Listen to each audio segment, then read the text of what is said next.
Oui, Apple vient d'annoncer 1 an et demi avant la sortie d'un nouveau Mac Pro modulaire. On va en parler tout de suite. Vous êtes prêts? C'est parti!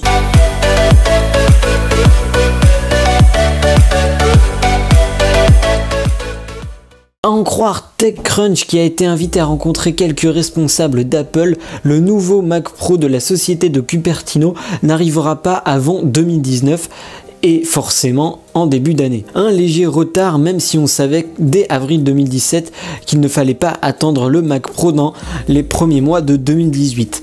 Quoi qu'il en soit, il est rare qu'Apple donne ce genre d'indication. En l'occurrence, cette communication exceptionnelle tient au moins à 3 facteurs. Oui. Premier point, Apple sait que beaucoup de professionnels temporisaient l'achat d'un iMac Pro de peur de voir arriver prochainement le Mac Pro. Ensuite, deuxième point, la firme de Cupertino s'adresse à une communauté extrêmement particulière qui a eu trop longtemps l'impression d'être négligée.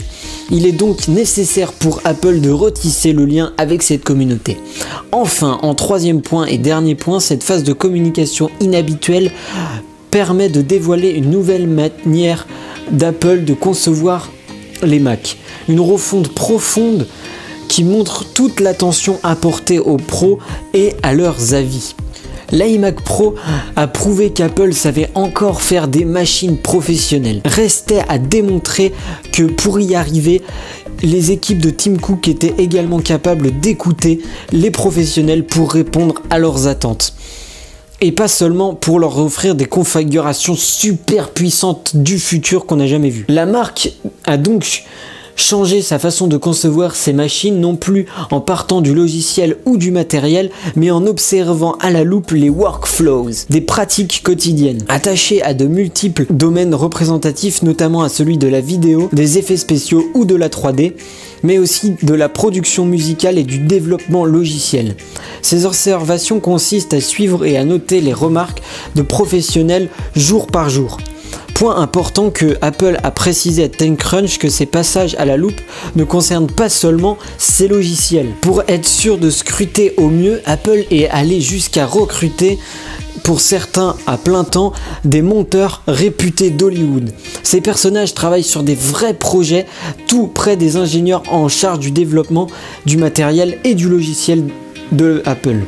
Ces maîtres facilitent donc les échanges et permettent des itérations plus rapides et des ajustements dans le détail. Là où c'est bien connu, se cache le diable et les petits agacements qui font qu'une machine puissante peut paraître insupportablement lente. Apple a aussi indiqué à TechCrunch cette pensée sur le problème d'une petite fenêtre pas gourmande d'un point de vue des ressources graphiques qui prenait entre 6 à 10 secondes pour s'ouvrir. Rien de grave a priori dans tout cela, sauf que l'utilisateur Pro y accède une centaine de fois par jour, de quoi devenir dingue et maudire le Mac à la fin de sa journée. Les équipes d'Apple ont donc étudié ce problème et ont trouvé sa source. Un petit souci dans le pilote graphique, une correction mineure qui a totalement changé la productivité de l'utilisateur, selon John Ternus, vice-président de l'ingénierie matérielle chez Apple.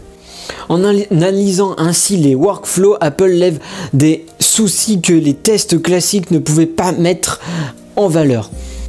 Cela permet donc aux ingénieurs de la marque de non seulement corriger des problèmes, mais également de mieux saisir les besoins de cette grande variété de professionnels pour s'assurer de ne pas manquer la cloche. Apple a donc mesuré l'enjeu et les attentes des utilisateurs.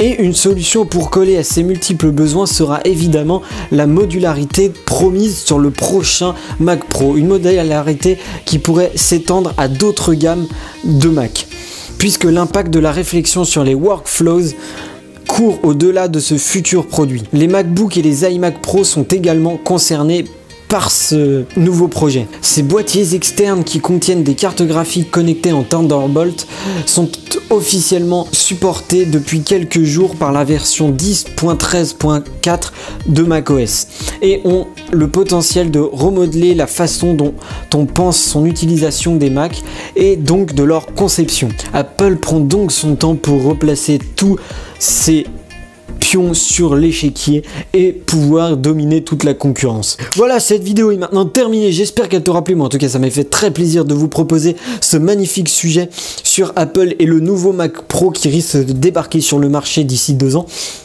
Et qui risque peut-être de faire un gros boom dans le marché des Mac ainsi que de l'ordinateur portable. Pour finir, n'hésite pas à mettre un gros pouce bleu à cette vidéo, ça me ferait extrêmement plaisir car ça montre que ça t'a plu et ça me motive à faire encore plus de choses sur la chaîne YouTube.